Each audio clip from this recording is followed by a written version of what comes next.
In today's video, we are going to explain how a PLC ladder logic stays on even after you release a start button. Here we have two push buttons controlling motor 1 and motor 2.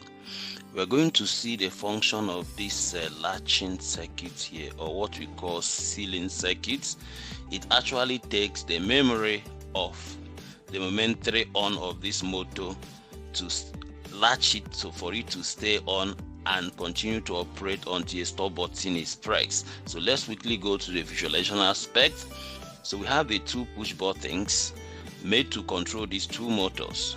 So this first push button, let's go online first. So if you go online, if I press this push button, the motor will continue to run, but this will never continue. This will only be going off and on. If I press, it goes. If I press and hold, it's on. If I release, it goes off. But if I press stop, then the first motor will stop.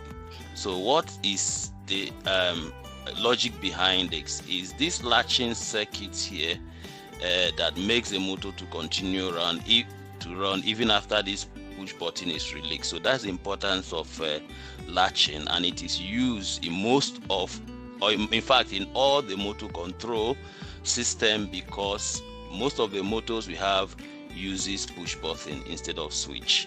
Thank you, and follow us for more of this kind of videos. Bye.